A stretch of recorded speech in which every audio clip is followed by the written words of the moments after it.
Hi everyone, and welcome to the best chess opening novelties from 1972, 49 years ago. And remember, these were the days without computers, so all opening ideas had to be found by hard graft. Now let's move into our first example, and the first example is between two Yugoslavian players, legendary players in their own right.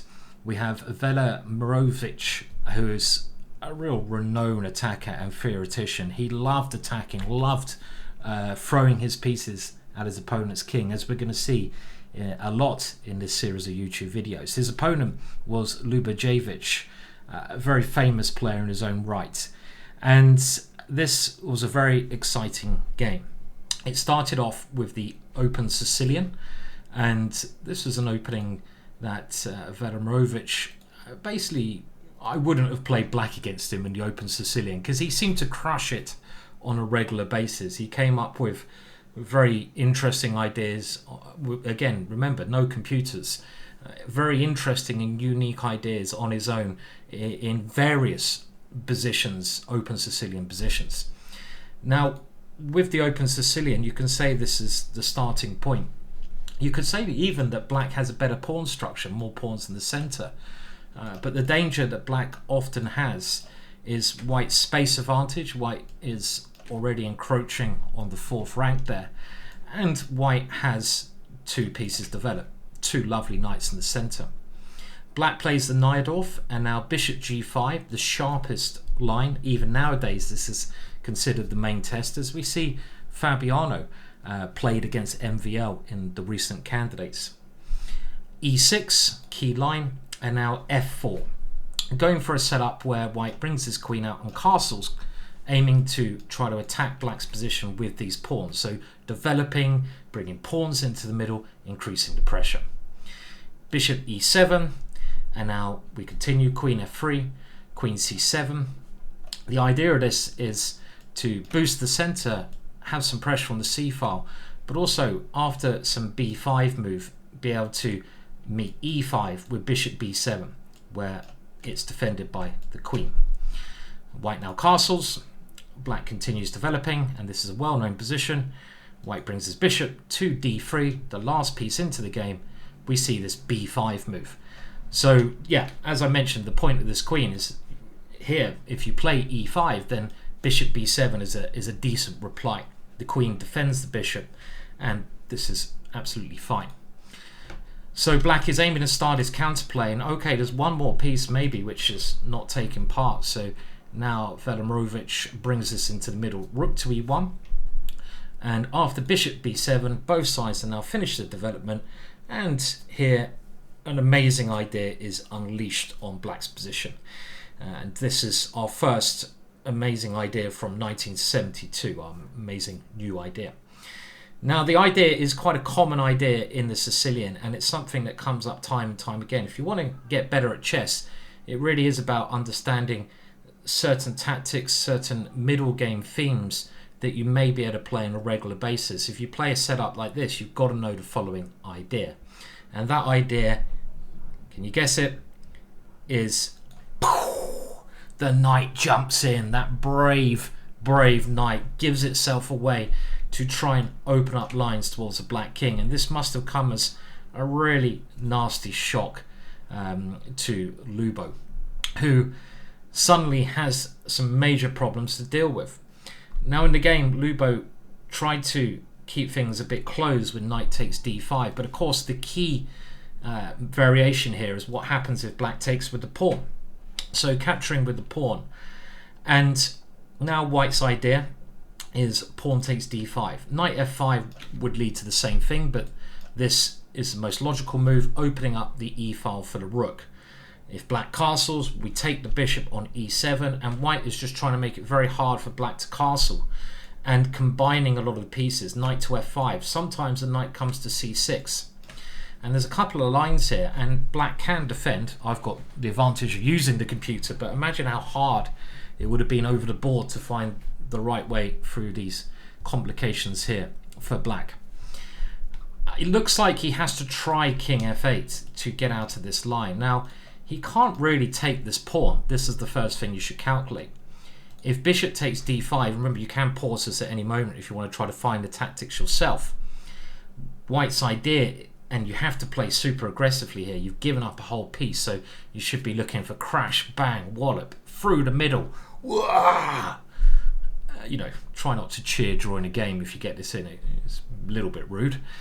But rook takes e7. And this pulls the king into a pin. And now white goes queen takes d5. White is only the exchange down, 2 points. But with the knight ready to come in, look at the black king. It's stuck in the middle of a ferocious attack. Now, had the knight tried taking on d5 here, well, we can play knight to f5, and this is often the second move you play when you play knight d5, and this is why it's a very common theme in a Sicilian. This c3 knight goes in to d5, and the other knight comes here because it can't be captured, and knight on f5 is extremely powerful. One very nice line here, now there is a threat against the bishop, is bringing the knight there to f6, just trying to defend, trying to stabilize the position. And again, have a think here if you want to, but we should be trying to force our way through.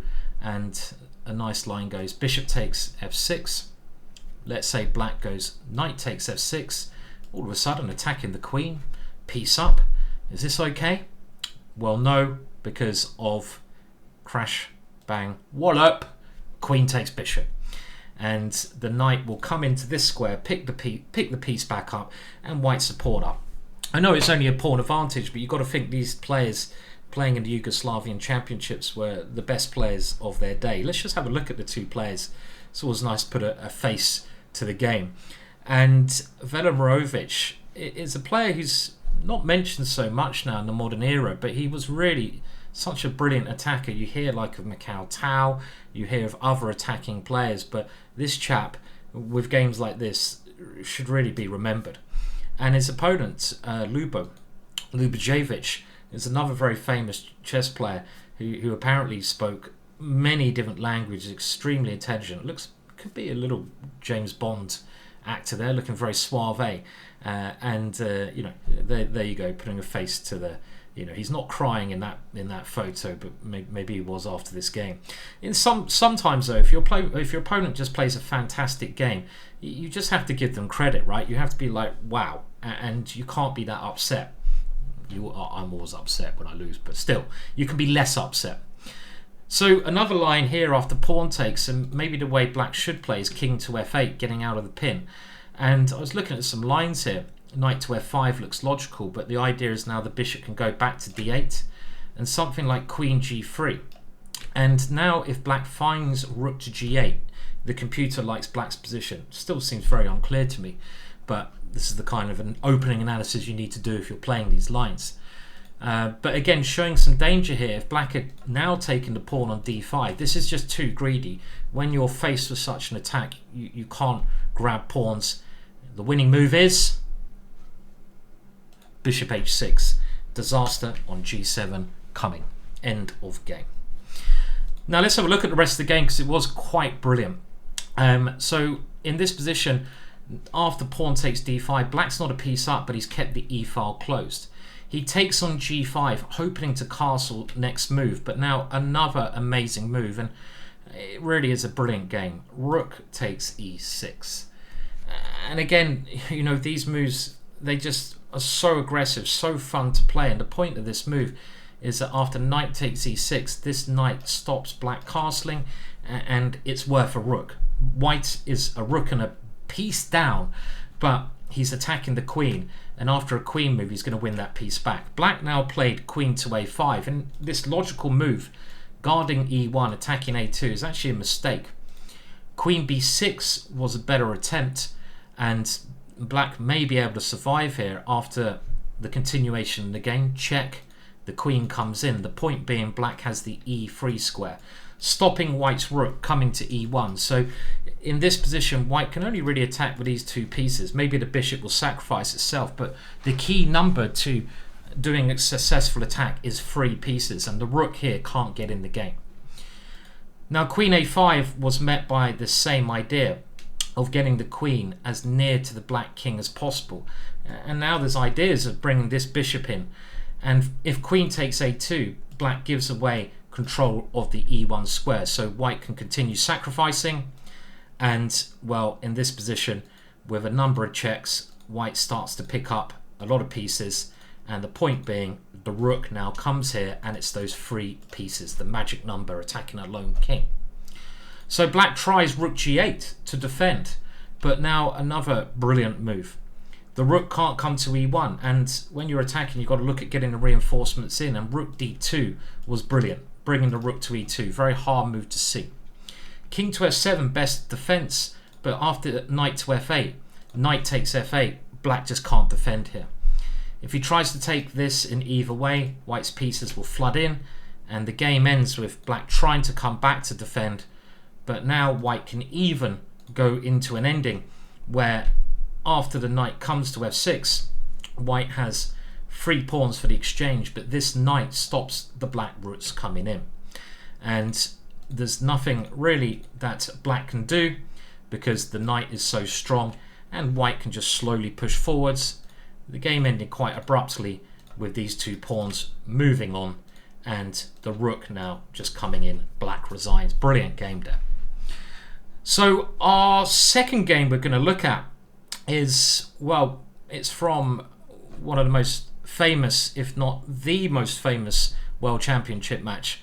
Bobby Fischer with the white pieces against Boris Spassky, and this was a very important game. And I must be honest here. When I first filmed this video, I had to refilm it because I got the bloody names mixed up, the colours mixed up. I was so ashamed of myself knowing the history of this match. And let me just give you a build-up. This was game 4 of that very famous match between the East and the West.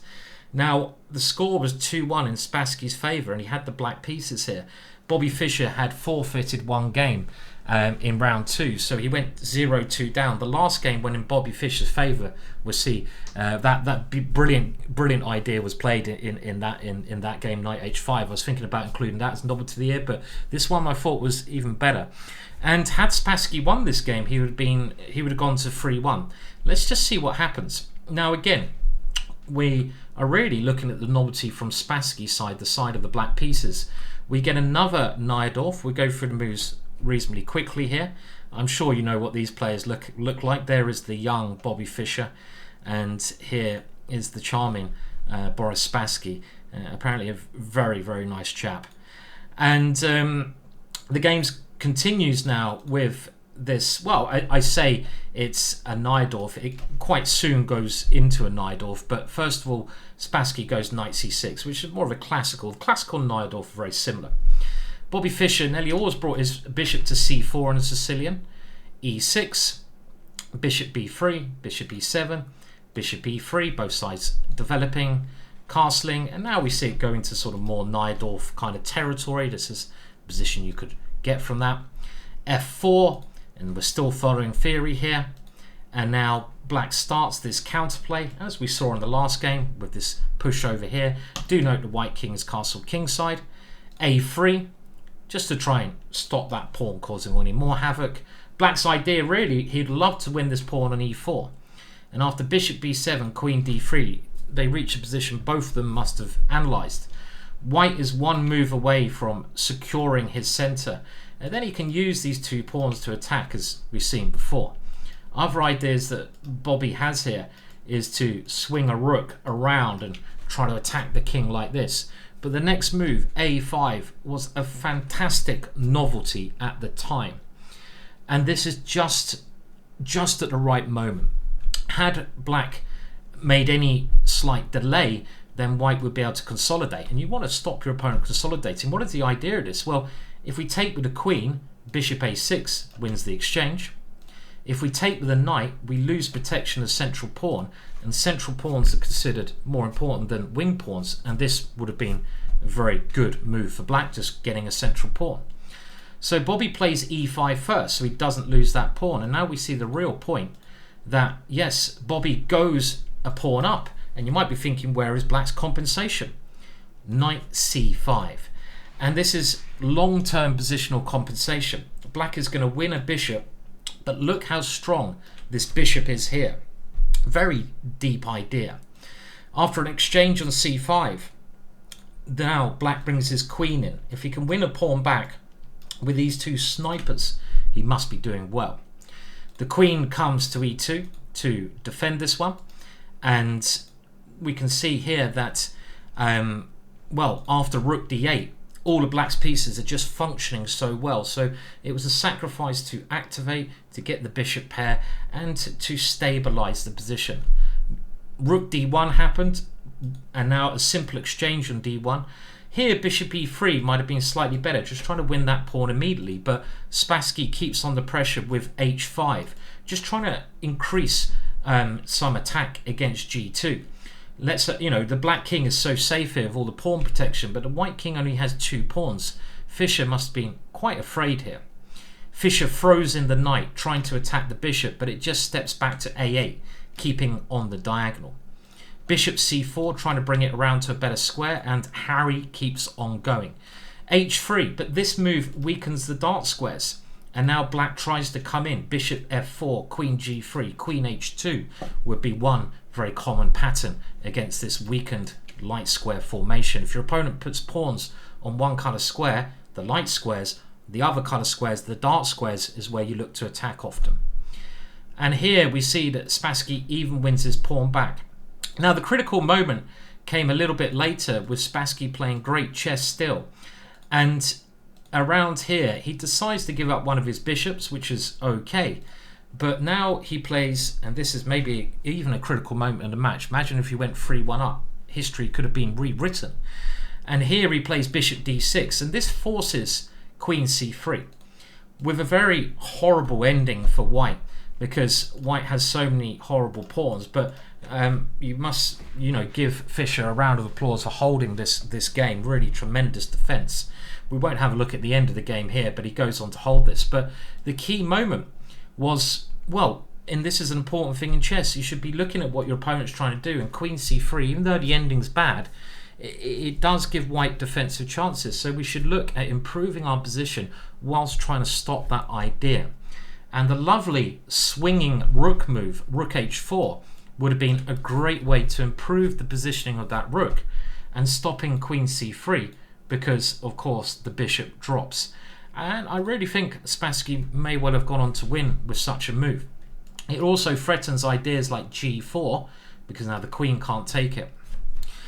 So some history there, 1972. What a time to be alive in the chess world. I love that knight sacrifice from Velimirovic, but this historical game, and at least I got the colours right now, Spassky showing why he was there as the world champion playing for the title. And you know, around this point, Fischer, I must have been quite nervous.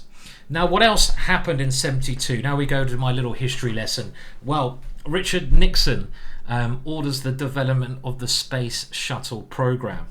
And look how things have gone now. Billionaires are flying up there just for a bit of a laugh. But going back 50 years, it's gone, you know, another 50 years. What are we going to be doing? Japanese soldier Shoichi Yoki is discovered in Goom. He had spent 28 years in the jungle. Reminds me, a couple of chess players preparing for tournaments. I'm sure they're going to come out of their closets soon. David Bowie opens Ziggy Stardust tour at the Toby Judd pub in Tolworth, Surrey, just up the road from me, and I've been there. Not such a nice pub nowadays, but wow, what a time to be alive in music. Jefferson Aeroplane, though, disbands. The 60s was heavy on them, and what was it, Down the Rabbit Hole? Oh, what a great song that is. Love it, love it. Now do remember to like and subscribe please to the channel and to the video. It helps me a lot. I'm continuing this series, plenty more videos to come, and thank you for watching. Bye for now.